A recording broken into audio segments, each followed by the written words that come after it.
Զարա Արամյանի դուստրը ինստագրամյան իր էջի սթորի բաժնում մայրիկի մահվան կապակցությամբ գրառում է կատարել. «Իմ ամենալուսավոր, ժպտերեսիկ ու ծիծաղկոտ, արդեն կարոտում եմ ծիծաղդ ու ժպիտդ, չգիտեմ, թե էլ ինչ եմ անելու, ոնց, միշտ զգալու եմ կարիքդ։ Մորս Զարա Արամյանի այդքան մեծ սիրտը, որի մեջ տեղավորվում էինք բոլորս, այսօր կանգնեց։ Հուղարկավորությունը տեղի կունենա ամսի 29 Նոր-Նորքի Սուրբ Սարգիս եկեղեցում ժամը 17:00-ից։ Ինչքան ծանր է ընտանիքի համար կորուստը, աննկարագրելի։ Կան կորուստներ, որոնց մասին բարձրաձայն խոսելը դժվար է, որովհետև բառերը միշտ էլ ուշանում են զգացողություններից։ Զարա Արամյանի ընտանիքի համար այս օրերը հենց այդպիսի լռության օրեր են։ Դստեր ինստագրամյան գրառումը ոչ թե ցավի ցուցադրություն է, այլ պարզ մաքուր խոստովանություն մոր և դստեր միջև եղած կապի մասին, այն կապի, որը չի չափվում բառերով, այլ ներկայությամբ։ Արդեն կարոտում եմ ծիծաղդ ու ժպիտդ, այս տողերը ասում են ամենակարևորը։ Դրանք պատմում են ոչ միայն կորստի, այլ մի կյանքի մասին, որտեղ մայրը եղել է լույս, վստահություն ու հենարան։ Երբ երեխան խոսում է մոր ժպիտի ու ծիծաղի կարոտի մասին, դա նշանակում է, որ այդ տունը լի է եղել ջերմությամբ, սովորական մարդկային ուրախությամբ, և այդ ջերմությունն է, որ հիմա ամենաշատն է պակասում։ Զարա Արամյանի մեծ սիրտը, որի մասին գրում է դուստրը, իսկապես այնպիսի սիրտ էր, որտեղ տեղավորվում էին շատերը՝ ընտանիքը, ընկերները, գործընկերները, հեռուստադիտողները, բայց ամենից առաջ իր երեխաները։ Այդ սիրտը կանգնեց, սակայն այն ամենը, ինչ տվել է, շարունակում է ապրել իր հարազատների մեջ, որպես վառ հիշողություն, որպես արժեք։ Ընտանիքի համար կորուստը չափվում է ամենօրյա մանրուքներով, ձայնով, ժպիտով, սովորությամբ, ներկայությամբ, այդ բացը ոչ ոք չի կարող լրացնել։ Բայց ժամանակի ընթացքում այդ բացը վերածվում է հիշողության, որը չի ծանրացնում, այլ պահում է, ոչ որպես ցավ, այլ որպես շարունակություն։ Այս օրերին մնում է միայն ուժ մաղթել Զարա Արամյանի ընտանիքին դիմանալու այս լուռ ու ծանր փուլին, ուժ պահպանելու այն ջերմությանը, որը նա թողել է իրենց մեջ, ուժ իրար կողքին մնալու, ինչպես նա միշտ սովորեցրել էր։ Հուղարկավորությունը տեղի կունենա ամսի 29 Նոր-Նորքի Սուրբ Սարգիս եկեղեցում ժամը 17:00-ից։ Սա ոչ միայն հրաժեշտ է, այլ նաև շնորհակալություն մի մարդու, ում կյանքը եղել է ծառայություն մարդկանց ու ընտանիքին, խաղաղություն նրանց սրտերին այս ծանր օրերին։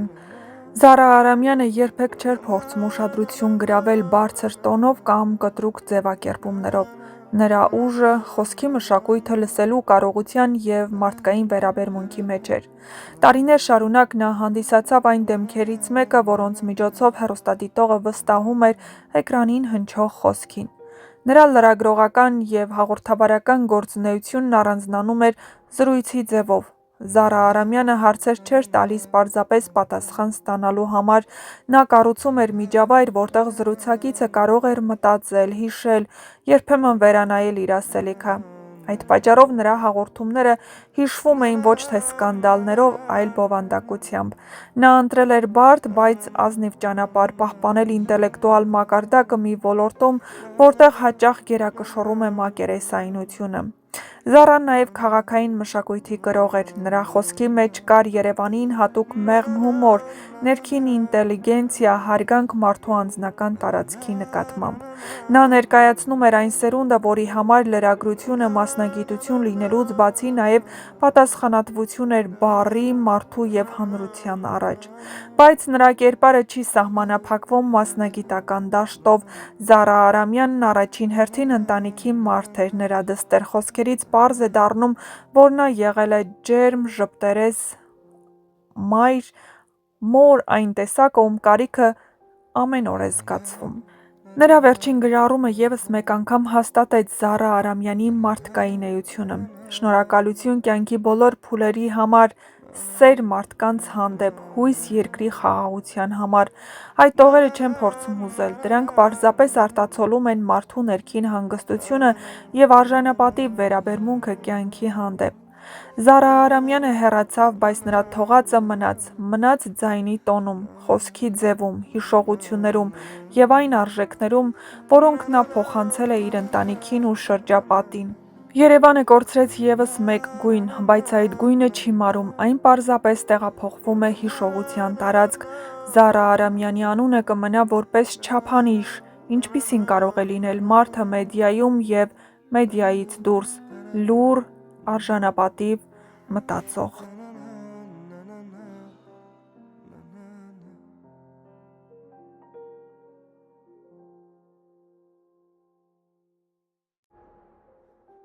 Na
na na